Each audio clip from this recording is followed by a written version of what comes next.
అందమైన చర్మ సౌందర్యం మీ సొంతం. Second aqua radiance deep cleansing gel. చాలా మంది ప్రతి వారం కూడా అడుగుతుంది ఏంటి అంటే గరికపాటి గారిని ఒక్కసారి మాకు పరిచయం చేయండి మీ ఐ డ్రీమ్లో అని చెప్పని చాలా మంది అడగడం వల్ల సో మన గరికపాటి గారిని చాలా రోజు నుంచి విసిగించేశాను, క్షమించాలి. ఎందుకు ఎవరు అని చెప్పని విసిగించేశాను. ఈరోజు వారిద్దరు దంపతులు కూడా అన్నారు. ఎస్ కరెక్ట్ నిజంగా. సో క్షమించాలి, దయచేసి ఏమీ అనుకోవద్దు. సో వారిద్దరు దంపతులు కూడా ఈరోజు నాతో పాటు ఉన్నారు.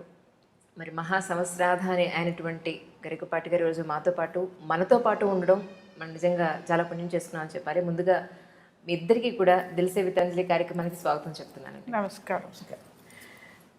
మీరు ఏంటి ఎప్పుడు స్వతహాగా కాస్త సీరియస్గా కోపంగా ఉంటారేమో అని నా అనుమానం.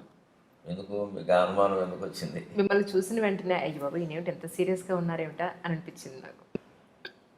అది మరి ఆ ధోరణిలో ఏమైనా మార్పు వచ్చిందేమో నాకు తెలియదు. కానీ ఈ మధ్యలో ఇదివరకు ఎప్పుడు నన్ను వేసే ప్రశ్న ఏంటంటే మీరు ఎప్పుడు ఇలాగే నవ్వుతూ ఉంటారా అని అడిగేవాడు. నిజమా? ఇంట్లో కూడా ఇలాగే చమత్కారాలతో ఉంటారా, ఎప్పుడు నవ్వుతూ ఉంటారని నేను సరదాగా ఏమైనా ఉంటే నక్క ఒక చోట ఓడ వేసి ఇంకో చోట గౌరీ కళ్యాణం వాడదు, ఎక్కడున్నా మనిషి ఒకలాగే ఉంటాడు, అందుకే నాకు అదే అలవాటు అన్న. ఇప్పుడు మీరే అడుగుతున్నారు ఈ ప్రశ్న. నిజంగా చాలా కోపంగా ఉన్నారు వచ్చినప్పటి నుంచి. ఏమంటే పొద్దున ఇంట్లో ఏం జరిగిందో మీరు చెప్పండి, ఎందుకు అలా ఉన్నారు వీళ్ళ కోపంగా ఉన్నారు? అసలు ఆయన కోపంగా ఉండరు, అంతేనా? ఓహో, గంభీరంగా ఉన్నారు కొద్దిగా కదా. అంటే స్వతహాగా అలాగే ఉంటారా? ఈరోజు ఏమన్నా? లేదు అలాగే ఉంటారు, అంతే. అది నిజం. కొంచెం తక్కువ మాట్లాడతారు. మన అవగాహనలో ఒక పొరపాటు ఏంటంటే సరదాగా ఉండకపోతే కోపంగా ఉన్నట్టు కాదు మనం అనుకుంటాం. చలోక్తులు వేస్తూ ఉండకపోతే ఆయన కోపంగా ఉంటారు అంటాం. ఈ సరదాకి కోపానికి మధ్యలో గాంభీర్యం అనేది ఒకటి ఉంది. అంటే అవసరమైతేనే మాట్లాడటం. ఆ చలోక్తి ఏదైనా అవసరమైతేనే వేస్తాం, పనిగట్టుకుని నవ్వించడానికి వేస్తే కృత్రిమంగా ఉంటుంది. అది సహజంగా రావాలి, కోపమైనా రావాల్సిందే కదా. ఆ సహజ స్థితికి కృత్రిమంగా మనం ఉంటే తెలిసిపోతూనే ఉంటుంది ఎదుటి వాళ్ళకు కూడా. ఆ గాంభీర్యం అనేది ఒకటి ఉంది. ఆధ్యాత్మికతలో గాంభీర్యం చాలా ముఖ్యమైన విషయం. శంకరాచార్య స్వామి శివానంద లహరిలో చెప్తారు, గాంభీర్యం పరిఖాపదం ఘనధృతి ప్రాకార ఉద్యద్గుణస్తోమశ్చాప్తపదం అంట.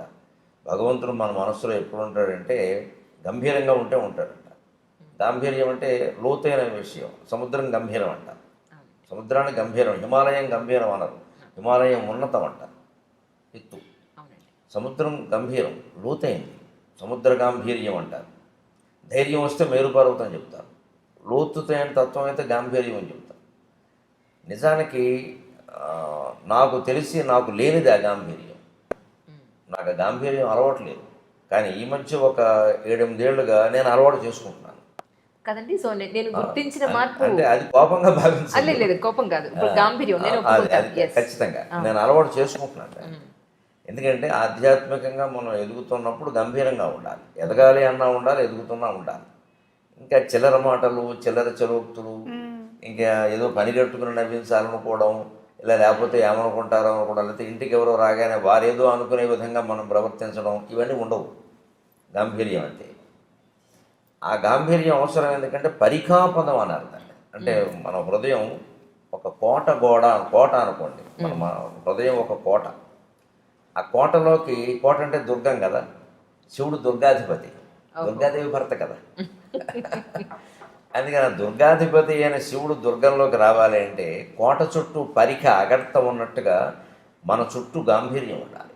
అంటే ఈయనతో అంత చనువుగా మాట్లాడలేము, ప్రతిదీ మాట్లాడడానికి వీలు లేదు అని అనుకోవడమే మంచిది. అవి మాకు చూడగానే నెత్తిమి కూర్చోవాలనిపిస్తుంది అంటే అది గొప్పతన విషయం కాదు, లోకమైపోతాం మనం. అది ఎవరైనా ఒక చలోక్తులు విసిరే వాళ్ళకి, చలోక్తులే పనిగా బతికే వాళ్ళకి, హాస్యం మీదే వేదిక మీద కార్యక్రమాలు చెప్పేవాళ్ళకి అవసరమేమో నాకు తెలియదు. కానీ ఒక ఆధ్యాత్మికవేత్తకి గాంభీర్యం చాలా అవసరం. ఇక్కడ గాంభీర్యం ఏమవుతుంటే లోతు కదా సముద్రం. సముద్రంలో మీకు పగడాలు ఉన్నాయి, రత్నాలు ఉన్నాయి, మట్టి మశానం కూడా ఉంది, లోపల తిమింగలాలు ఉన్నాయి. ఏది బయటపడదు, ఏముందో తెలియదు.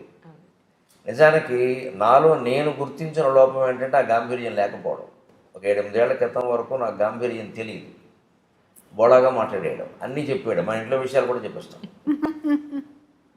ఈ మధ్య గమనిస్తే ఆవిడే ఉంటుంది ఆ విషయం, ఒక 5-6 ఏళ్ళుగా బాగా తగ్గింది ఆ విషయం. ఎందుకు అంటే అదేదో మనం మామూలుగా చెప్పేస్తున్నాం కానీ ఒక్కోసారి బయటికి అది వ్యతిరేకంగా వెళ్ళిపోతుంది, దాని ప్రభావాలు వేరుగా ఉంటాయి. అది సహజంగా మాట్లాడడం, బోళాగా మాట్లాడడాన్ని సహజంగా తీసుకునేవాళ్ళు తక్కువ.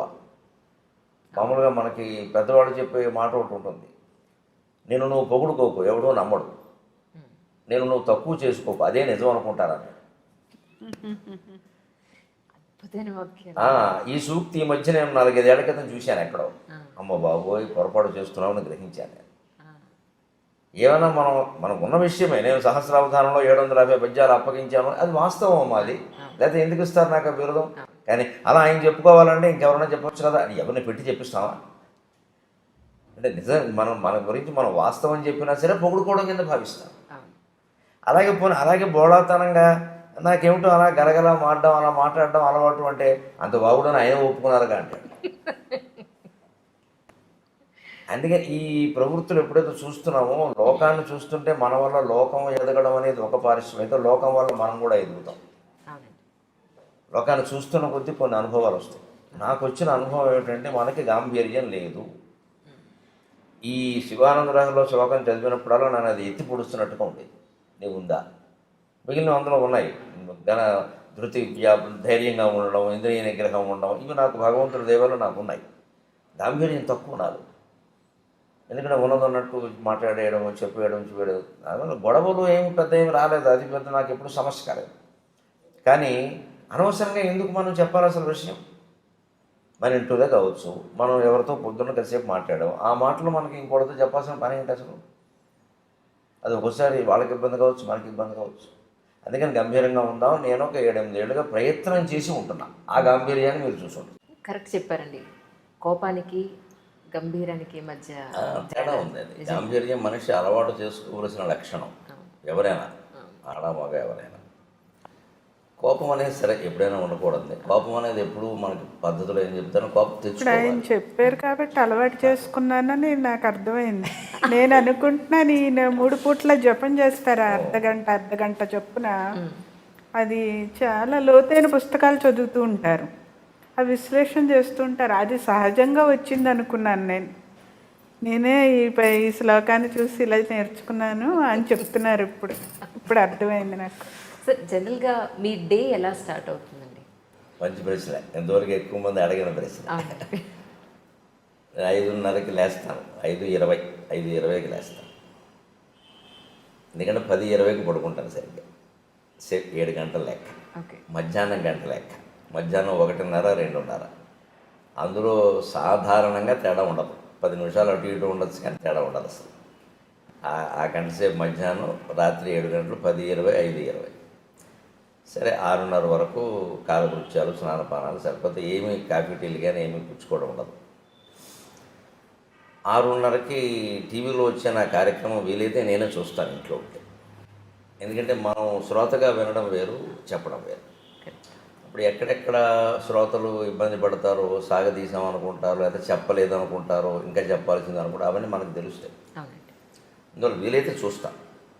లేకపోతే వేరే ఊళ్ళో ఉంటే ఇంక మళ్ళీ ఏదో యూట్యూబ్ చూడడం, లేకపోతే ఏదో స్మార్ట్ ఫోన్ పెట్టుకోవడం, ఇవన్నీ అసలు మనకు లేవు. ఇంకా ఏదో హోటల్లోనే ఎక్కడ ఉంటే టీవీలు కుదరదు, ఎవరింట్లో ఉన్నా పొద్దునే వెళ్ళి టీవీ పెట్టమని చూస్తే అక్కడి నుంచి వాళ్ళు కాఫీ పట్టుకొస్తారు, అక్కడి నుంచి పత్రిక వస్తుంది, ఇంకేవన్నీ కుదరవు. ఏదో వారంలో 1-2 రోజులు కుదిరితే చూస్తాను, లేకపోతే వెంటనే నా జపానికి నేను వెళ్ళిపోతాను. సరే, సహజంగా మనకి కులాచారం ప్రకారం వచ్చిన సంధ్యావందనం ఉంది, అది గాయత్రి జపం. అది అయిపోయాక 8 వరకు పూర్తిగా నా జపదపాలు, పారాయణలు ఉంటాయి. నాకు పొద్దున్న సంధ్యావందనం తర్వాత నేను చేసేది ప్రత్యేకమైన జపం ఏం లేదు, గాయత్రి జపం ఒకటే. తర్వాత ఎక్కువ పారాయణ చేస్తాను. అంటే పారాయణ అంటే మళ్ళీ ఒకటే రోజు విష్ణు సహస్రం, రోజు లలిత సహస్రం ఇలా నియమంగా చదవడం కాదు, గ్రంథ పఠనం అనాలి దాన్ని, పారాయణ అనడానికి లేదు. గంటలో 6 పుస్తకాలు చదువుతాను. ఒకటి శివపరమైంది, ఒకటి విష్ణుపరమైంది, ఒకటి అమ్మవారి పరమైంది. మన హిందూ ధర్మంలో వీళ్ళు ప్రధాన దేవతలు ఈ 3. ఇంకొకటి ప్రత్యేకం 10 నిమిషాలు శంకర సాహిత్యం, శంకరాచార్య సాహిత్యం. తెనాలి సాధనా గ్రంథ మండలి వాడు 21 పుస్తకాలు వేశాను. భగవంతుడి దయ వల్ల ఆ 10 నిమిషాల సమయం పెట్టుకోవడం వల్ల నేను సుమారుగా హైదరాబాద్ వచ్చాక మొదలుపెట్టాను ఆ సాహిత్యాన్ని. 8 ఏళ్లలో 21 పుస్తకాలు పూర్తి చేశాను. ఒక్కొక్కటి 400 పేజీలు ఉందే పుస్తకం. అమ్మ బాబోయ్. ఒక్కొక్కటి 400 పేజీలు ఉంటుంది. ఓ రోజుకి 10 నిమిషాలు మాత్రమే కేటాయించి నేను 8 ఏళ్లలో 21 ఇంటూ 400 అన్ని పేజీలు పూర్తి చేశాను. Okay okay. అలాగే శంకర సాహిత్యం యోగ వాసిష్టం నాకు బాగా ఇష్టమైన గ్రంథం. నాకు పూర్తి నిశ్చింతైన జీవితాన్ని ప్రసాదించిన గ్రంథం. నిజంగా వాల్మీకి మహర్షికి, వశిష్ఠ మహర్షికి నేను రుణపడి ఉన్నాను. నిజంగా దాన్ని రచించింది వాల్మీకి, చెప్పింది వశిష్ఠుడు. అది నా మీద ప్రభావం చూపించినంతగా మరి ఏ గ్రంథం చూపించలేదు. నా జీవితం కూడా నా మీద అంత ప్రభావం చూపించలేదు. ఆ గ్రంథం అంత చూపించింది. దాని గురించి నేను చిన్నతనంలో విన్నది ఏమిటంటే, ఈ చదివినవాడు పిచ్చాడైపోతాడు లేదా మహాజ్ఞాని అవుతాడు. అయితే మహాజ్ఞాని అవుతాడు లేదా పిచ్చివాడైపోతాడు. మా ఊళ్ళోనే అటువంటి పుస్తకం చదివి పిచ్చాడైన వాడు మేము చూసాం. ఈయన ఎందుకు ఇలా పిచ్చాడయ్యాడని మా అమ్మని అడిగితే, ఫలానా గ్రంథం చదివి ఇలా అయ్యాడు అని చెప్పింది. ఏముంది అసలు ఆ గ్రంథంలో మీరు చదివాను? మొత్తం జగన్ మిథ్య అని ఉంటుంది. బ్రహ్మసత్యం జగన్ మిథ్య. శంకరాచార్య చెప్పిన సిద్ధాంతం వేదంలో ఉన్నదే. కానీ చాలా పచ్చికి నిజాలతో, మనం మొహం బద్దలైపోయే నిజాలతో చెప్తాడు. ఇది నువ్వు ఒప్పుకోకపోవచ్చు కానీ సత్యం అంటాడు అంతే. అందరూ చదవచ్చు అంటారా? అందరూ చదవచ్చు కానీ అంటే దానికి తగిన పరిపక్వత ఉండాలి. ఇప్పుడు ఆ పరిపక్వత లేకుండా చదివితే పిచ్చాడు అవుతారు. మా ఊళ్ళో నాయుడు అని ఒక ఆయన ఉండేవాడు. ఆయన ఇలా పాపం తిరుగుతూ ఏదో ఆయనలో పద్యాలు పాడుకుని మాటలు పాడుకునేవాడు. అతను అందరూ పిచ్చివాడు అనేవారు. మా అమ్మని ఏమిటమ్మా అతను అంటాడంటే, అతను 2 పుస్తకాలు చెప్తారా యోగ వాసిష్ఠ అంటే అదొకటేను, సీతారామాంజనేయ సంవాదం అని ఒకటి ఉంది తెలుగులో. పరశురామ పంతులు లింగమూర్తి గురుమూర్తి గారు రచించాడు. అంటే సీతాదేవి హనుమంతుడు కలిసి రామతత్వం గురించి చర్చిస్తారు. సీత చెబుతూ ఉంటుంది, హనుమంతుడు వింటూ ఉంటాడు, ప్రశ్నిస్తూ ఉంటాడు. ఈ 2 చదవడం వల్ల వాడు ఎలా అయ్యాడని అంటున్నాడు రా అన్నారు. నాకు అప్పటి నుంచి ఆ 2 చదవాలని పట్టుదల. చదవలేదు ఇంకా మీరు అవి? 2 పూర్తి చేశాను. 2 చదివాను, అయినా కాలేదు. అదేంటున్నాను మరి. అయ్యానో లేదా ఆవిడ చెప్పాలి. ఇప్పుడు నేను కాలేదని నాకు లేదండి, మీరు పిచ్చాడనంటే నేను చేయగలిగిందండి. ఆవిడ చెప్పిందే నిజం. మన గురించి మనం ఏమనుకుంటాం అన్నదానికంటే ఎదుటి వాళ్ళు ఏమనుకుంటారు. పోనీ ఎదుటి వాళ్ళు అంటే ఇప్పుడు మీ పోటుగాడు ఎప్పుడో పరిచయం అవుతారు. ఆవిడ ఇచ్చి కాపురం చేస్తున్నది. లేదంటే నేను ఖాయంగా పిచ్చిపోవడానికి ఆవిడంటే మాట్లాడడానికి వెళ్ళలేదు నేను. అదే నిజం. కానీ కాలేదు. ఏమంటారమ్మా మీరు? సార్ మీ మీదే వదిలేరు. ఆవిడ ఏమంటుందో నాకు తెలియదు కానీ నేను ఎలాంటప్పుడో జోక్ వేస్తాను సహజంగా. నన్ను పిచ్చాడని ఆవిడ అందనుకోండి, కాకపోతే నేను ఎందుకు చేసుకుంటాను అయిపోయా. కాబట్టి నన్ను చేసుకున్నాను, మంచివాడు అయితే నేను ఎందుకు చేసుకుంటాను, ఇంకేముంది, గొడవ లేదు అంతే. దానికి అది ఆ ప్రభావం అలా ఉంటే నాకు అప్పటి నుంచి చదవాలని పట్టుదల. ఈ సీతారామాంజనేయ సంవాదం అనేది నేను అప్పుడే చదివా. 18 ఏళ్ళ వయసులోనే చదివా, తెప్పించుకుని చదివా. ఏం కాలేదు కానీ గొప్ప సందిగ్ధావస్థలో పడింది మనసు. ఏదో అపూర్వమైన సత్యం ఉంది, మన స్థాయికి మనకు అర్థం కావట్లేదు జగత్తు గురించి. అదే మనం ఇంకా చదవాలి. ఈ అండంలో ఏమైందంటే మనస్సు హేతుబద్ధత లేనిది మనం అంగీకరించొద్దు అనే నియమానికి వచ్చేసింది, ఆ ఆలోచనకు వచ్చేసింది. అందుకే 18 ఏళ్ల ప్రాయంలో నేను నాస్తిక్ గ్రంథాలు, కమ్యూనిస్ట్ గ్రంథాలు కూడా చదివాను. క్యాపిటల్ చదివాను, రంగనాయకం గారి పుస్తకాలు చదివాను, శ్రీశ్రీ రచనలు చదివాను, చలం పుస్తకాలు చదివాను, విస్తృతంగా చదివాను. ఇంకా చదవడం అంటే అప్పటికి ఇప్పటికీ ఒకటే అలవాటు, పట్టుకోవడం. ఇంకా అయితే అప్పటికి ఇప్పటి తేడా ఏంటంటే, అప్పుడు ఒక పుస్తకం పట్టుకుంటే అదే చదువుతూ ఉండేవాడిని. ఇప్పుడు అలా కాకుండా నా మనస్సు నేను నిగ్రహించుకుని ఏ పుస్తకం అరగంట మించి చదవను. నా ప్రణాళిక నాకు అక్కడ మనసు ఆపుకుని, అది ఎంత రసవత్తరంగా ఉన్నా సరే అక్కడ ఆపు, లేదా ఎంత విసుగొస్తున్నా సరే అది చదవాలి అనుకుంటే చదవాల్సిందే, విసుగు వచ్చినా సరే. అది ఎంత రసవత్తరంగా ఉన్నా ఆపేయాలంటే ఆపేయాల్సిందే. మన మనసు మీద మనకు నియంత్రణ లేకపోతే ప్రపంచంలో ఏం చేయాలి? ఇవాళ ప్రపంచంలో అనేక సంక్షోభాలకు అదే కారణం. వ్యక్తి జీవితం పాడవడానికైనా, మొత్తం ప్రపంచ యుద్ధాలకైనా మనస్సు మీద నియంత్రణ లేకపోవడమే కారణం. ఆ నియంత్రణ నాకు శివానంద లహరి చదివాక కలిగింది. అందుకే నాకు శివానంద లహరి చాలా నా జీవితాన్ని మొత్తం ఇలా మార్చేసిందని చెప్పచ్చు. అలాగా ఉండడం వల్ల ఆ యోగ వాసిష్టం తర్వాత నేను పూనికి దాన్ని సంపాదించాలని చూస్తుంటే విచిత్రంగా ఎక్కడో దొరకలేదు నాకు అది. ఎందుకంటే ఎప్పుడో 100 ఏళ్ల క్రితం వెన్నెలకంటి సుందరరామ శర్మ గారిని ఒక ఆయన తెలుగు వచనంలో రాశారు దాన్ని. ఆ మూలం ఎక్కడో ఉందేమో, ఎక్కడో దొరకలేదు నాకు. సరే తర్వాత ఉద్యోగాలు, మారడాలు, ఏవో ఇవన్నీ వ్యవహారాలు అంత శ్రద్ధ చేయలేకపోయాను. తర్వాత మళ్ళీ చదవాలనే తృష్ణ కలిగాక చాలా విచిత్రంగా ఏదో ఉయ్యాల్లో పిల్లాన్ని పట్టుకుని ఊరంతా తిరిగామన్నట్టుగా మా ఇంట్లో మా నాన్నగారు ఇచ్చిన 30 పుస్తకాల్లో అది ఉంది. ఆ పుస్తకాలు ఏవో తాటాకు పుస్తకాలు ఎక్కువ ఆయన ఇచ్చినవి, తాటాకు పుస్తకాలు. మరి మనం ఏం చదువుతాం, ఎవరికో ఇద్దాం లేనట్టుగా ఉండొకటి. తర్వాత అశ్రద్ధ వల్ల కొంత ఏదైనా ఆఫ్ చేసాం. సరే ఆయన వేదం మా నాన్నగారు వేద పండితుడు, అవధాని, వేదంలో అవధాని అంటారు. వేద సంబంధమైన పుస్తకాలు మనకి ఎందుకు వచ్చి మనం ఏం చదవలేదు, ఏదో తప్పు స్వరంతో చదివితే లేనిపోని ఇబ్బందులని అలాంటి పెట్టారు. అనుకోకుండా ఉన్న ఆ పుస్తకాల్లో ఇంచుమించు ఒడిలిపోతూ పుస్తకం పేజీ ముట్టుకుంటే చినిగిపోయేలా ఈ పుస్తకం దొరికింది. యోగ వాసిష్టము, ఇలా వెన్నెలకంటి సుందరరామ శర్మ అనువాదము. ఇదేమిటి ఇక్కడ పెట్టుకున్నాం మనం దీన్ని అని వెంటనే నేను అప్పుడు చదవడం మొదలుపెట్టాను. అప్పటికి 47 వయసు వచ్చేసింది. ఈ సీతారామాంజనేయ సంవాదం ముందే చదివాను, కానీ ఇది చదివాను. అప్పుడు మొత్తం ప్రపంచం ఎలాగా విడిపోయింది అంతే. నాకు ఒక ప్రయోగశాలలో ఓ పుష్పంలో వస్తువును అడ్డుకోత నిలువుకోత గీసేసి బకబకాలుగా విడదీసి పరిశోధన చేసి ఇదండి దీని విషయం అని బయట పెట్టేస్తాడు శాస్త్రవేత్త. నాకు జగత్తుకు సంబంధించిన విషయం అంతా బయట పడిపోయింది అంతే. ఇది నథింగ్. దీని గురించి మనం ఆలోచించాల్సింది లేదు. ఏదో నిర్ణయించబడిందో అది నడుస్తుంది, నడవని. మనం చేయాల్సింది ఏదో చేద్దాం. దేనికి చింతించాల్సిన పనులు, దేనికి పొంగిపోవాల్సిన పనులు. అప్పటికి నేను సహస్రావధానం కూడా చేసేసాను. సరే, ఇన్ని పుస్తకాలు చదివిన తర్వాత ఇప్పుడు మీకు మొత్తం అంతా అర్థమైంది అన్న దాంట్లో మేము అర్థం చేసుకోగలిగే పాయింట్ ఏదైనా, ఒక చిన్న విషయం ఏదైనా చెప్పగలుగుతారు మన మధ్యలో ఆపండి, సామాన్య ప్రజలకు అర్థమయ్యేలాగా? ఒక్క మాటలో చెప్పాలంటే, తనలో తాను రవంత మారడు జగత్తత్వంబు మార్పంగ ఆతని సంసారము సంపదల్ సమయమున్ తత్వార్థ విజ్ఞానమున్ వెనుకన్ ముందట చూడక అర్పణముగా వింసు మహామూర్ఖుడు. తనలో తాను రవంత మారడు జగత్తత్వంబు మార్పంగ ఆతని సంతానము సంపదల్ సమయమున్ తత్వార్థ విజ్ఞానమున్ వెనుకన్ ముందట చూడగర్పణముగా వింసున్ మహామూర్ఖుడు. ఇతనికిన్ లోనికి చూచు శక్తి నిడుమా తన్మూలమా దైవమా. ఇది నేను గ్రహించిన సారాంశం. ఎవరైనా గ్రహించవచ్చు. మనలో చాలామంది ఎక్కడ పొరపాటు పడతాం. వ్యక్తిగత జీవితం, సామాజిక జీవితం అని రెండు ఉంటాయని నేను అనుకోను. వ్యక్తిగత జీవిత ప్రభావం సామాజిక జీవితం మీద ఉంటుంది, సామాజిక జీవిత ప్రభావం వ్యక్తిగత జీవితం మీద ఉంటుంది. ఏదో గీత గీయడం కోసం మనం కొన్ని విషయాలు చెప్పడం ఇష్టం లేక ఇది నా వ్యక్తిగతం అని దాచొచ్చు, అవసరం కూడా లేకపోవచ్చు ఎదుటి వాళ్ళకి. కానీ నిజానికి దాని ప్రభావం మాత్రం మన సామాజిక జీవితం మీద కూడా ఉంటుంది ఖచ్చితంగా. అలా అంత ఖచ్చితంగా విడదీయాల్సిన పనేం లేదు. ఆ వ్యక్తి చేస్తున్న పొరపాటైనా ప్రపంచం చేస్తున్న పొరపాటైనా ఏమిటంటే ఎవరికి వాళ్ళు పరిశీలించుకోవడం లేదు. తనలో తాను మారడు. ముందు నా బాధ్యత నేను చేస్తున్నాను, నా జీతం తీసుకుంటున్నాను కదా, నాకు లంచం తీసుకునే పని ఏమిటి అసలు, ఎందుకు తీసుకోవాలి నేను?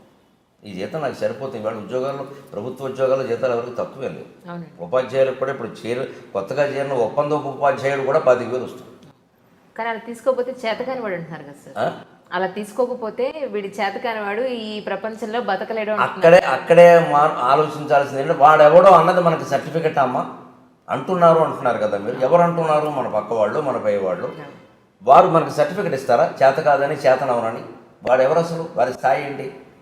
మనం దానికి ఎందుకు వంగిపోవాలి? ఇలా మాట్లాడడంలో మీరు మరోలా అనుకోకపోతే ఒక నాటకం ఏంటంటే ఈయనకి తీసుకోవాలి నుండి అలా సమర్థించుకుంటున్నాడు. ఈ మనిషికి లంచం తీసుకోవాలి నుండి, తప్పు చేయాలి నుండి, చేయకుండా ఉండలేని బలహీనత ఒకటి ఉండి దాన్ని సమర్థించుకుందుకు ఏమంటాడంటే ఇలా ఉండకపోతే లోకంలో బతకలేమండి అంటున్నాడు తప్ప నిజంగా బతకదలుచుకుంటే ఉండక్కర్లేదు. ఆయన ఇష్టం వచ్చినట్టే ఉండొచ్చు. అంతగా ఇప్పుడు ఒక లంచం తీసుకోకపోతే నేను చంపేస్తా అన్నంత పరిస్థితి ఎక్కడైనా ఉందా? అలా లేదమ్మా. ప్రలోభ పెడుతున్నారు అంతే. ప్రలోభాన్ని కాదనొచ్చు. పోనీ ఏ కృష్ణా బ్యారేజీ మీద ఆపేసి 4 గొడ్డళ్ళు వేసుకుని వచ్చి తీసుకుంటావో చంపేయమంటావంటే నా ప్రాణం కోసం తీసుకున్నానండి అంటే ఓకే, ఒప్పుకుందాం. దీనికి నెంబర్లు వేసి దీని మీద ఎవరో వెంకట్రావుకు ఫోన్ చేయాలి, వెంకట్రా అని రాసుకుంటాను నేను. అది పొద్దున్న 10:30కైనా చేస్తాను, ఎందుకంటే ఆయన ఆఫీసులో ఉంటే దొరుకుతాడు. రాత్రి 8:30కి చేస్తాను, ఇంట్లో ఉంటే దొరుకుతాడు. క్లారిటీ స్పష్టంగా. అందుకని ఇంకా ఆ విషయం ఆలోచించలేదు. బుర్ర నిండా వారికి ఫోన్ చేయాలి, వీరితో మాట్లాడాలి, ఏమిటో అన్నీ మర్చిపోతున్నాయి. ఈ మధ్య నాకు మతిమరుపు ఎక్కువైపోయింది. అదేం ఉండదు అసలు. మనం దానికి పని చేయక ఖచ్చితంగా 10:30కి మంచినీళ్ళు తాగి 2 గంటల పోసా 2 గ్లాసులు నీళ్లు తాగుతాను ఖచ్చితంగా. పొద్దున్న 6:30, 8:30, 10:30, 12:30, 2:30, 4:30, 6:30, 8:30, రాత్రి 10:30. ఖచ్చితంగా 2 గ్లాసులు నీళ్ళు తాగాల్సిందే. రోజు అయ్యేసరికి 15-16 గ్లాసులు నీళ్ళు అవుతాయి. దానివల్ల ప్రయోజనం ఏంటంటే ఆరోగ్యపరంగా నేను అనుభవించి చెబుతున్నాను. ఎటువంటి ఏదైనా ఆహారాల్లో తేడాలు ఉన్నా, పడాలు ఉన్నా, రాళ్ళు పేరుకునే సమస్యలు లాంటివి ఉన్నా మొత్తం కొట్టుకుపోతాయి. మనం తాగేటువంటి నీరులో స్థూల భాగం ఎప్పుడూ మూత్ర విసర్జన రూపంలో వెళ్ళిపోతుంది. సూక్ష్మ భాగం రక్తంగా మారుతుంది. అతి సూక్ష్మ భాగం ప్రాణవాయువుగా మారుతుంది. అతి సూక్ష్మ భాగం నీరు తాగితే ప్రాణవాయువు ఉంటుంది. ప్రాణం ఎప్పుడు నీటి మీద ఆధారపడింది, అన్నం మీద కాదు. అన్నం మానేసి ఉండొచ్చు, నీరు మానేసి ఉండదు. నీరు మానేసి ఉంటే ప్రాణం కూడా పోతుంది. అందుకే ఎంత నిరాహార దీక్ష వాడైనా పాలు కానీ, మజ్జిగ కానీ, నీరు కానీ తాగుతారు. తాగితే కొంతకాలం గెంటించు. అలా నీరు తాగుతాను ఖచ్చితంగా. నాకు 10:30కి నీళ్లు తాగేసి అప్పుడు ఈ ఫోన్లు చేసేసి నా కార్యక్రమాల గురించి రిజర్వేషన్లు చేయాల్సి ఉంటాయి కదా, ఏమన్నా అంటే నేనే చేసుకుంటాను. కార్యకర్తను చేయమని చెప్పను. ఎందుకంటే వాళ్ళు మనకి తర్వాత ప్రోగ్రామ్ ఎక్కడుందో వాళ్ళకి తెలియదు. వాళ్ళ ఊరికి చేసేస్తారు. మళ్ళీ అక్కడి నుంచి ఇంకో ఊరు పక్క ఊరు వెళ్ళాలంటే ఆ షెడ్యూల్ నా దగ్గర ఉంటుంది కాబట్టి చేసుకుంటాను. అక్కడికి ఆ పని అయిపోయింది.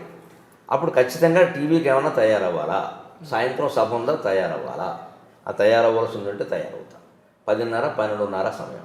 12:30 ఖచ్చితంగా గంట కొట్టేసినట్టుగా తిరుగు లేకుండా 12:25కి వచ్చి గురువుగారు భోజనానికి రావచ్చు అంటుంది. అంతే మేడం అండి, మిమ్మల్ని గురువు గారు అంటారా? ఎందుకో ఎందుకంటే రావడానికి ఏమండి, ఎందుకు అంటే చాలా నేర్చుకున్నాను అందుకని మా గురువు గారు ఆయన నుంచి చాలా నేర్చుకున్నాను. అవునా? అందులో ఏం నేర్చుకున్నారు? ఒక పాయింట్ మాకు. అవి చెప్పేవి కాదు, అలాగా సహజంగా జరిగినవి అంతే. సరే, 12:30కి భోజనం పెట్టేస్తే అంతే. ఖచ్చితంగా 45 నిమిషాలు భోజనం చేస్తాను. 1:15 వరకు నవ్వులుతూ ఉండాల్సింది. ఓకే. 3 ఐటమ్స్ మించి భోజనాల్లో ఉండవు. 4వది ఉంటే ఆవిడ తినాల్సిందే. 3 ఐటమ్స్, 3వది మజ్జిగతో కలిపి 3. మజ్జిగతో కలిపి. ఓహో. ఫర్ యువర్ కైండ్ ఇన్ఫర్మేషన్, మజ్జిగతో 3.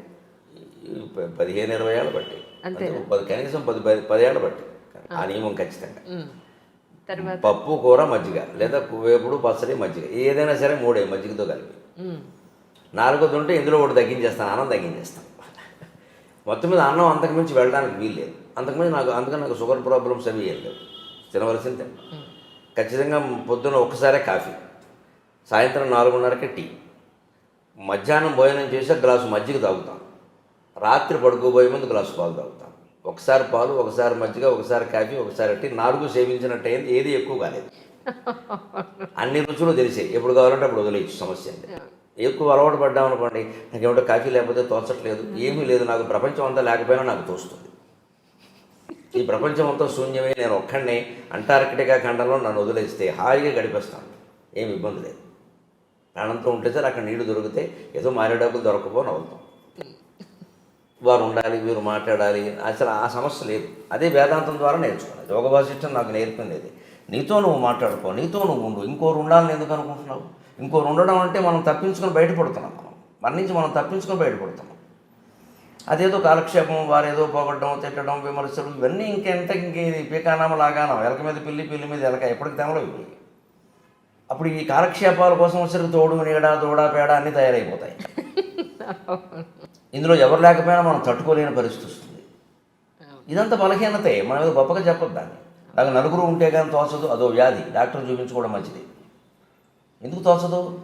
నలుగురు ఉన్నా తోచాలి, ఒక్కరే ఉన్నా తోచాలి, 1000 మందిలో ఉన్నా తోచాలి, శ్మశానంలో ఉన్నా అదే తోచాలి. అది వేదాంతం. మన స్థితిలో మనం లేము, అందుకే తోచదు. అందుకే మనిషి తనలోకి తాను చూసుకోవాలి, లోకం అంతటా మార్చుకుంటూ కూర్చోవడం కాదు. మధ్యాహ్నం ఖచ్చితంగా 1:15 అయ్యాక అప్పుడు సరిగ్గా 15 గంట సేపు అటు ఇటు నడుస్తాను.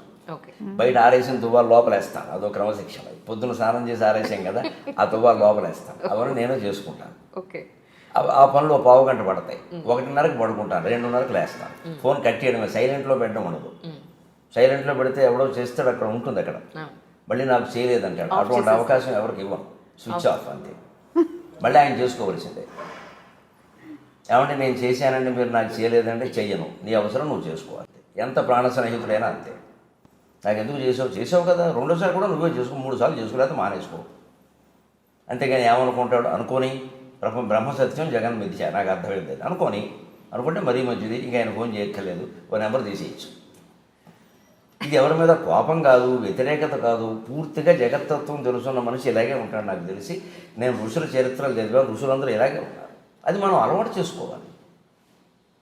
చేసుకోవాలి, అంతేగాని వారేదో అనుకుంటారు వీరేదో అనుకుంటారు అనుకోనేయండి. కానీ మంచి వాళ్ళు ఇలా అనుకుంటే పర్వాలేదు, ఇదే స్థానంలో చెడువాళ్ళు కూడా ఇలా చెడు పనులు చేసేవాళ్ళు కూడా ఇలాగే అనుకుంటే, ఇలాగే అంటే నేను చేసిందే కరెక్టు అది నిజానికి వాడు చెడ్డ పనులు చేసేవాడు అయితేనేమో లోకాన్ని గురించిన భయం ఎప్పుడూ వాడి మనస్సును పీడిస్తూనే ఉంటుంది. వాడు అనుకోలేడు, ముండిగా మూర్ఖంగా కాసేపు అనుకోవచ్చు, కానీ లోపల వాడిని ప్రశ్నిస్తుంది. ఎందుకంటే అందరికీ లోపల ఉన్నది భగవంతుడే. ఈశ్వర సర్వభూతానాం హృదయసే అర్జున తిష్టతి. ఒక మూర్ఖుడు, ఒక దుర్మార్గుడు 10 మర్డర్లు చేసిన వాడు హృదయంలో ఎవడున్నాడో పరమభక్తుడు హృదయంలో కూడా వాడే ఉన్నాడు. ఆ తత్వంలో తేడా ఏం లేదు. ఉపాధి భేదం, పైన ఉండే శరీరం భేదం, మనస్సు భేదం తప్పితే అసలు తత్వంలో తేడా లేదు. అందుకని అసలు తత్వం అంతఃకరణ ద్వారా వాడిని కొట్టేస్తూనే ఉంటుంది ఎప్పటికప్పుడు. నువ్వేం చేస్తున్నావు. అందుకని చెడ్డవాడు ఇలా ఉండలేడు. ఎవడేమనుకుంటే నాకని కొనాళ్ళు ఉంటాడు, తర్వాత అయినా వాడు కాల్ చేస్తూ ఉంటుంది లోపల. అదే పాపం పీడించడం అంటే అదే, ఖచ్చితంగా కాల్చేస్తూ ఉంటుంది. వాడు ఎప్పుడు ఈ జన్మ కాదు వచ్చిన జన్మకైనా మారాలి, తప్పదు. అది వాడి బాధ్యత. అది మనం దాని గురించి అంత బాధపడక్క. అయిపోయిందంటే 2:30కి లేస్తాను సరిగ్గా, లేవగానే స్వచ్ఛ భారత్ చేస్తాను. ఇది మోడీ గారి స్ఫూర్తి. అంటే అంతకుముందు కూడా నాకు కొంచెం ఉంది, కానీ మోడీ గారి స్ఫూర్తి వల్ల ఖచ్చితంగా మన ఇంట్లో మనం చెయ్యాలి అని పెట్టుకుని 2 పూట్ల చేస్తాను. 2 పావు గంటలు, మధ్యాహ్నం 2:30కి, 2:45 వరకు. ఏం చేస్తారు? గూళ్ళన్నీ దొరుకుతాయి. ఇప్పుడు లైబ్రరీ అంతా తనే దులుపుకుంటారు. గ్రంథాలయం గుడ్డ పెట్టి తుడుచుకుని, చీపురు పెట్టి ఏమన్నా బూజులుంటే తీసేసుకుని. నిజంగా మిమ్మల్ని మొట్టమొదటిసారి చూస్తున్నాను ఈవేళ. అంటే యూట్యూబ్లో ఇంటర్వ్యూల్లో చాలా ఏళ్ళ నుంచి మిమ్మల్ని చూస్తున్నాను, మీ ప్రవచనాలు వింటాను. ఎందుకంటే మరీ మూర్ఖంగా మాట్లాడరు మీరు. చాలా ఎప్పటి ప్రజానికానికి ఇప్పుడున్న కాలమాన పరిస్థితులకు అనుగుణంగా ఎవరు ఏది చేస్తే మంచిదని మీరు చెప్తూ ఉంటారు. పొద్దున్న లేస్తే భక్తి, పొద్దున్నే వచ్చే పాటలు అయిపోగానే నెక్స్ట్ మీది పెట్టి వింటూ ఇంట్లో పనులని చేసుకుంటూ ఉంటే అనుకున్నాను, ఈయన ఇంట్లో బాగా స్ట్రిక్ట్గా ఉంటారేమో, లేదా భార్యని మాట్లాడద్దు చెప్పిన పని చేయి అని ఎలా ఉంటారేమో. అది ఆ ధోరణి. మీ అభిప్రాయం నిజమే, లోకం అలా ఆలోచిస్తుంది సార్. అంటే మనకి రెండే తెలుసమ్మా. మంచివాడు అన్నవాడిని మీరు ఎవరైనా గమనించండి, కామెంట్స్ ఎలా ఉంటారో. ఎప్పుడూ మంచివాడే అనుకుంటారు. వాడు లోపల చాలా వంకర పనులు చేస్తాడు, బయటికి తెలియదు. అది బయటికే లోపల మంచి కనపడదు. పెళ్ళాన్ని ఏడిపించుకు తినేస్తాడు ఆ సన్నాసి. ఆ విషయం బయట పండేవాడు. బయట మాత్రం మహిళాభ్యుదయవాదిలో మాట్లాడేస్తాడు. అది నమ్మేస్తారు లోకం.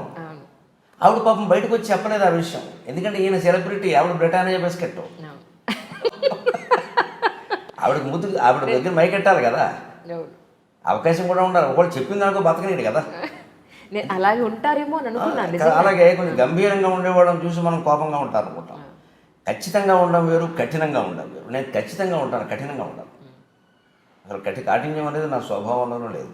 చాలా మెత్తటి మనిషి లోపల, కానీ ఖచ్చితంగా ఉంటాను. ఈ సమయానికి ఇది అన్నప్పుడు ఎప్పుడైనా ఈ పూట ఏముందో 1/2 గంట ముందు తినచ్చు కదా అంటే, ఆ మాత్రం తినకపోతే ఏమైంది అని ఖచ్చితంగా అంటాను. అంటే అది కఠినమే కదా అవుతుంది.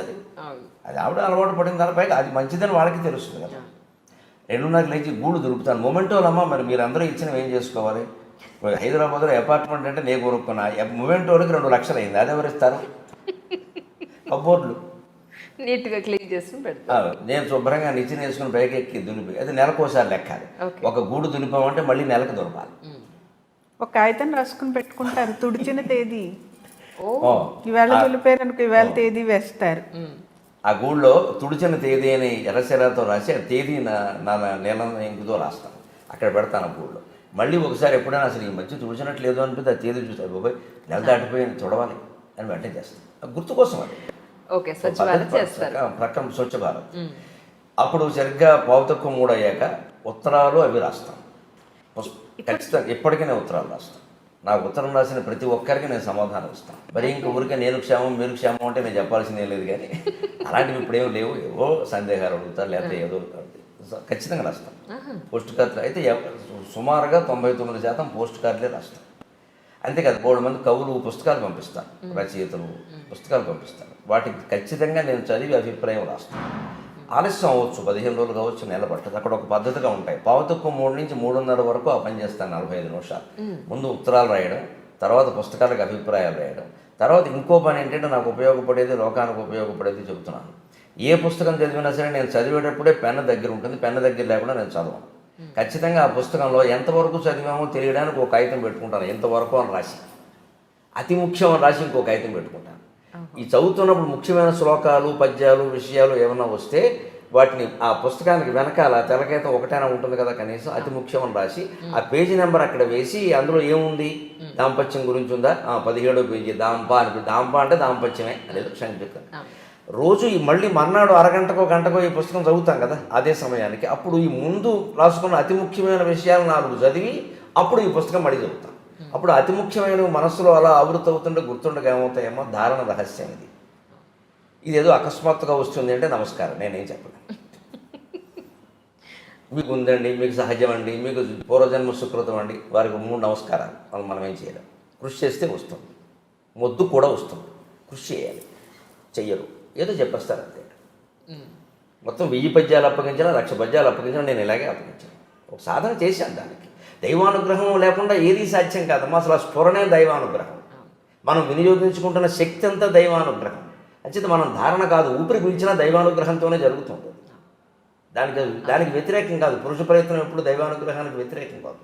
దైవానుగ్రహం సంపూర్ణంగా ఉంది, మనం దాన్ని వినియోగించుకోవాలి. ఈ కృషి ద్వారా వినియోగించుకోవాలి.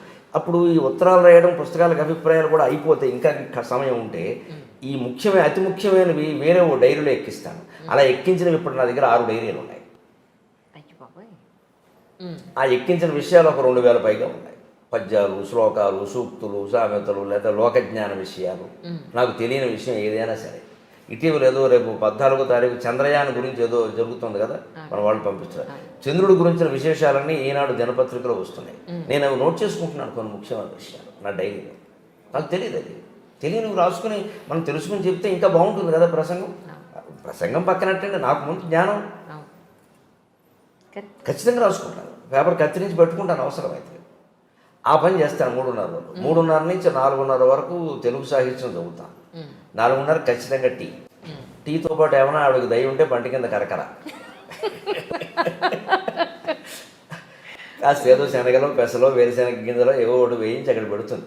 తినండి గురువు గారు కష్టపడ్డారు, ఆవిడ కూడా కూర్చుంటుంది అక్కడ. అప్పుడు కాసేపు ఆ టీ తాగుతూ ఇవి తింటూ అరగంట ఖచ్చితంగా కబుర్లు చెప్పుకుంటాం. బయట ఎక్కువ మాట్లాడతాను కాబట్టి ఇంట్లో నేను మాట్లాడను. అప్పుడు చెప్తూ ఉంటుంది, వింటూ ఉంటాను, అవసరమైతే మాట్లాడతాను దానికి. ఇప్పుడు ఎవరో వస్తే నేను మాట్లాడడం ఎలాగో తప్పదమ్మా. సభలో తప్పదు, టీవీలో తప్పదు, ఇంట్లో కూడా ఎందుకు. ఆవిడకి చిన్నప్పటి నుంచి జరిగినవన్నీ చెప్పడం సరదా, నాకు వినడం సరదా. వింటూ ఉంటాను, ఉంటే సంతోషిస్తారు. అందులో ఏవో ఉంటాయి మనం నేర్చుకునేవి. పైగా నాకు ఇప్పటికీ ఒక రకంగా ఆవిడ గురువు గారిని ఆవిడండం కాదు. ఎందుకంటే ఇప్పుడు ఈ క్షణంలో కూడా ఆవిడ ఏదైనా సామెత వాడితే అది నాకు తెలియందే అవుతుంది ఆశ్చర్యకరంగా. నేను ఇప్పటికీ ఆశ్చర్యపోతా భాష విషయంలో.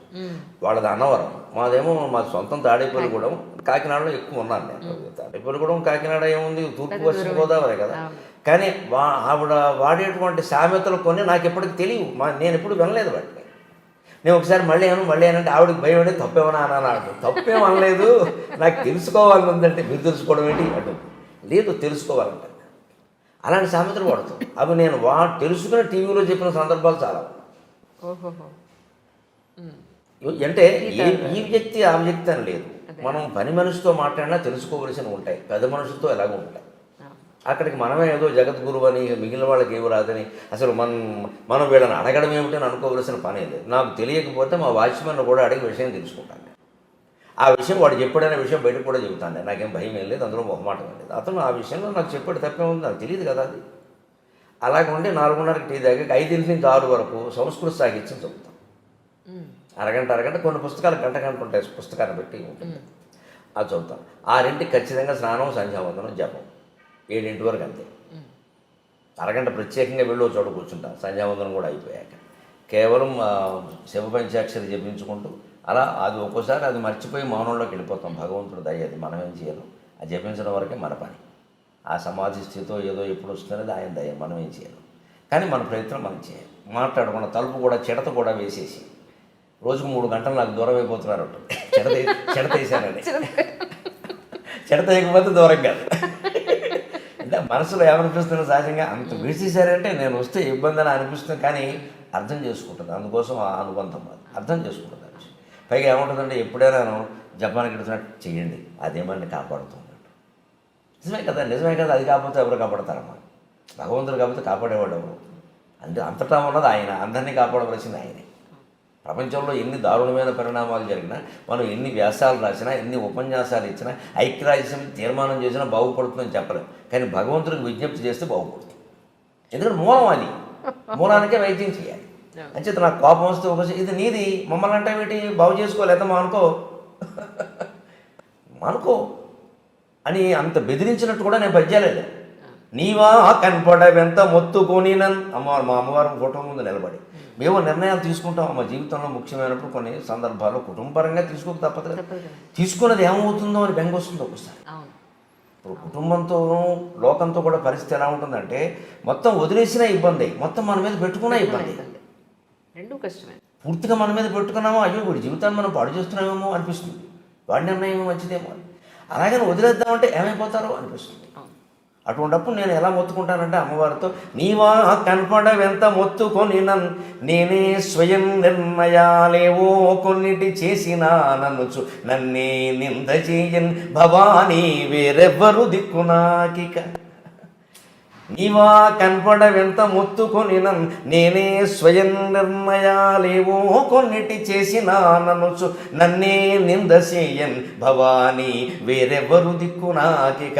భవన్ నీరేజనేత్రంబులన్ రేవుల్కు పదంపుజద్వయము భవన్ నీరేజనేత్రంబులన్ రేవుల్ గట్టు సుధారసంబు నన్ను పాలించుంగదే చాలదే అని మొత్తుకున్నాను. నువ్వు కనపడమమ్మా, పోనీ ఏమమ్మా పార్వతీదేవి అంటే ఆయన నువ్వు చెప్పినట్టు చేసేస్తాం, మాకు ఎందుకు వచ్చిన కూడా ఎవరు ఓటేయమంటే వాడికి వేసేస్తాం, దేవుడు చెప్పాడని చెబుతాం. అది ఆ అదృష్టం మాకు లేదు. మేము ఏదో ఆలోచించి భార్య భర్త లేదా సొంతంగానో ఏదో ఏడుపు ఏడుస్తాం. నువ్వు తప్పు చేసావు లోపల నుంచి మనసులో నుంచి ప్రశ్న ఉంటుంది కదా.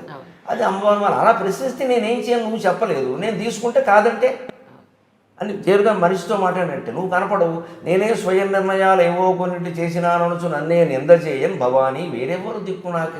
ఎవరితో చెప్పమంటావు? చచ్చిపోయిన మా అమ్మ నాన్నతో చెప్పమంటావా? దేవుడితో చెప్పుకుంటాం అని. కానీ నాకు నమ్మకం ఉందమ్మా, భవన్ నీరేజ నేత్రంబులన్ రేవులుగట్టు కృపారసంబు, నీ కళ్ళల్లో కనిపించే కరుణ ఉందే అది నన్ను కాపాడుతుంది. నాకు ఆ నమ్మకం చాలు. ఇది చాలదా కాపాడడానికి? ఈ పద్యం చాలదా? ఎందుకంటే తపస్సు చేయాలి. ఇటువంటి 500 పద్యాలు రాశానమ్మా. ఇటీవల ఇష్టదైవం అనే పుస్తకం రూపంలో వేశాను. అవి నా కోసం నేను రాసుకున్నది, ఎవరికి లోకానికి చెప్పలేదు, అవధానాల్లో చెప్పలేదు, కావ్యాల్లో చెప్పలేదు. నా కోసం, నాకు సంతోషం కలిగినా, బాధ కలిగినా, కోపం కలిగినా, అసూయ కలిగినా, ఏం కలిగినా రాసుకున్నాను. అవి బయట పెట్టద్దనే అనుకున్నాను. కానీ అక్కడక్కడ ఏదో ఇలా భావావేశంలో చెబుతుంటే ఏమండి మేము కూడా బాగుపడతాం, మాకు కూడా కావాలని నేను అడిగితే ఇటీవల వేశాను. అవి అప్పుడు ఖచ్చితంగా అలాగే 6:30, 7 అయిపోయాక అప్పుడు ఖచ్చితంగా 7 నుంచి 8 వరకు ఒక అరగంట సేపు ఇతరుల అవధాన పద్యాలు చదువుతాను. ఒక అరగంట సేపు నా అవధాన పద్యాలు నేనే చదువుతాను. పాతవన్నీ 320 పైన అవధానాలు చేశాను నేను ఇప్పటికి ఈ రోజు. అవన్నీ డైరీలో రాసి ఉన్నాయి. అందులో సుమారుగా 200 వరకు అచ్చయి ఉన్నాయి. ఇంకా 100 పైన అచ్చు కావాలి. అచ్చయినవి కానీ ఏవైనా డైరీల్లో ఉంటాయి కదా. స్వీయ కవిత్వం అనే పేరు మీద డైరీలు నాకు 20 ఉన్నాయి. ఇప్పటికి మీతో మాట్లాడే క్షణానికి ఈ రోజుకి నేను 11,153 పద్యాలు రాశాను. ఈ క్షణానికి 11,153. తర్వాత ఏదైనా చెబితే 154 అంతే. ప్రతిదీ అంకె వేసి, తేదీ వేసి, ఏ సందర్భంలో ఎవరి మీద రాశాం, దేనికి రాశాం అని చెప్పుకోవడం కూడా జరిగింది. అక్కడ డైరీ ఉంటుంది. ఇవాళ నేను అచ్చువేని, తర్వాత నా పిల్లలు అచ్చువేని, అది లోకానికి అందుతుంది. ఎందుకంటే పూర్వం కొప్పరపు కవులు లాంటి మహానుభావులు వాడు లక్షల పద్యాలు చెప్పారట, ఎక్కడా లేవు. మహా అయితే ఆ మహాకవులవి ఒక 1000-2000 దొరుకుతున్నాయేమో అంతే. మరి అవన్నీ పోయినట్టే కదా. తిరుపతి వెంకటకవులు కూడా మన నాటకాలు దొరుకుతున్నాయి కానీ అవధాన పద్యాలు చాలా భాగం లేవు. చాలా అవధానాలు చేశారు కానీ వాళ్ళకి రాయడం అలవాటు, పక్క వాళ్ళు రాసేవాళ్ళు లేక మర్చిపోవడం, అశ్రద్ధలు ఎక్కడెక్కడో పోయి. మహా అవధానాలు చాలామంది పోయి. ఏవో చిన్న చిన్న కాగితాల మీద రాసేవాడు పాపం ఎక్కడో పోయి. వాళ్ళ పిల్లలు కొంతమంది శ్రద్ధ చేయలేదు. ఆ స్థితి నాకు పట్టద్దు. మనం మెటీరియల్ రెడీ చేసి పెట్టేస్తే సిద్ధంగా పిల్లల తర్వాత వేసుకుంటారు లేదు, మనం ఉంటే మనమే వేస్తాం, లేదు తర్వాత చూసుకుంటాం. ఈ పనులు అప్పుడు చేస్తాను. 7 to 7:30 పరావధాన సాహిత్యం, 7:30-8 స్వీయ అవధాన సాహిత్యం. ఖచ్చితంగా 8ంటికి అప్పుడు మళ్ళీ టీవీ పెట్టి ప్రారంభం కొద్దీ ఏమొస్తే అది చూస్తాం. పళ్ళు తింటారు. 50 ఏళ్ల వయసు వచ్చే వరకు భోజనమే చేసేవాడిని. ఒక 10 ఏళ్ళు నేను సుమారుగా 2010 నుంచి పళ్ళే ఏవో 2 పళ్ళు, 2 యాపిల్ పళ్ళు, 2 బత్తాయి పళ్ళు, అంటే 2 ద్రాక్ష పళ్ళు కాదు, అందుకే అవి పైగా అవి మళ్ళీ పళ్ళ రసాలు అవన్నీ కుదరవు. అక్కడ ఊరికే పండే ఉండాలి. పై తొక్క కొద్దిగా తీసాల బేసిన్లో పెట్టాలి. నేను తొక్క వదులుచుకొని నేను కూర్చొని తింటాను సావకాశంగా. ఒక పావు గంట 20 నిమిషాలు పడుతున్నారు కూడా. ఈ లోపు అరగంటలో ఏదో ఒకటి ఉన్నదాంట్లో మంచిది ఏదో పెడతాం, అంతకంటే ఏం చేస్తాం, ఏదో వస్తుంది పెట్టాం.